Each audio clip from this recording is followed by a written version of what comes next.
Merci, Monsieur le Président. C'est une délibération d'importance à plus d'un titre. D'abord, sur un plan politique, parce qu'elle montre l'intervention importante de la métro en matière de sécurité de ses citoyens sur son territoire. Ensuite, sur un plan technique, parce qu'il a fallu des négociations extrêmement importantes, notamment avec les services de l'État et les industriels d'ailleurs, pour connaître du suivi des suites financières. Et il suffit de lire cette délibération pour comprendre la contribution, l'importance de la contribution financière de la métro. Avant même le PRTT, nous avions, la métro avait mis à peu près de l'ordre, je parle de mémoire, 6 millions d'euros. Et nous allons vers une contribution de l'ordre de 11 millions d'euros. C'est dire l'importance de cette délibération sur lequel je vais essayer d'être le plus synthétique possible, même si elle vaut la peine de rentrer dans le détail, parce que véritablement c'est un effort de contribution de la métro vis-à-vis de ses citoyens. Vous savez que le territoire de la métro, d'une manière générale, est affublé de risques. Il n'y a pas une commune de notre agglomération qui n'est pas atteinte par un risque, que ce soit un risque inondation, que ce soit un risque naturel ou risque technologique. Tels étaient notamment les territoires, certaines communes importantes du sud et du Grand Sud grenoblois. Je pense aux communes, entre autres, de Pont-de-Claix, Jarry, Champs-sur-Drac, Visil, tous ces domaines également. C'est Champagné, bon, enfin, Grenoble.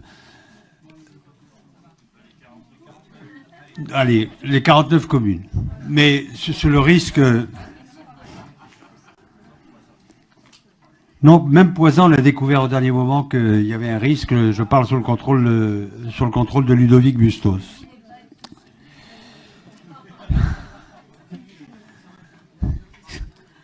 Il a été rattrapé par la voiture balai. Et donc, dans le but de protéger les populations présentes et futures, qui s'installe d'ailleurs à proximité des sites Céveso. Cette protection est relative à la maîtrise des zones de l'urbanisation future, des secteurs de mesures foncières pour l'existant, expropriation et délaissement, et des zones de prescription sur l'existant. Avant même l'approbation, je l'ai indiqué dans mes propos liminaires, avant même l'approbation du PPRT, la métropole est intervenue dans le financement de mesures complémentaires permettant notamment aux industriels de réduire les risques à la source en sécurisant les installations de production. 6 millions, à peu près plus de 6 millions d'euros. Et une fois le PRTT approuvé, de nombreuses mesures qui sont appelées post-PPRT sont à mettre en place dans des délais réglementaires qui ont été négociés avec l'État, imposés, qu'il convient de respecter, et suivant le tableau qui vous a été soumis et qui est dans le corps de la délibération. Cela tourne autour de, disons, on va dire, de 4 à 5 points. D'abord, la métro va intervenir dans sa compétence habitat. Parce que 3 secteurs de la métropole sont concernés par des PRTT, dont 2 ont été approuvés et 1 est en cours d'approbation. 672 logements privés à Jarry, Champs-sur-Drac et Notre-Dame-de-Mézage soumis à des risques toxiques thermiques et de surpression. 18 logements privés à domaine soumis à des risques thermiques et de surpression, 1860 logements privés sur Pont-de-Claix soumis à des risques toxiques. Et le nombre de logements nécessitant les travaux est aujourd'hui estimatif sur les communes concernées par les PRTT de Pont-de-Claix et de Domaine, et une étude pré-opérationnelle permettra de préciser ces chiffres.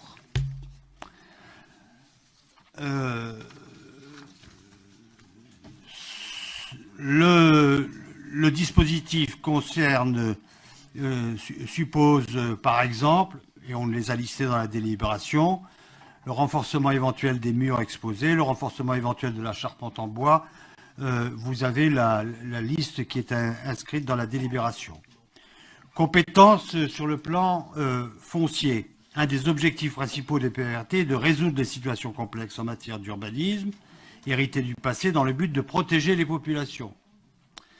Et le financement du coût de ces mesures est réparti entre l'État, l'exploitant à l'origine du risque et les collectivités territoriales, métropole, département, région, un tiers pour l'État, un tiers pour l'exploitant et un tiers pour les collectivités territoriales.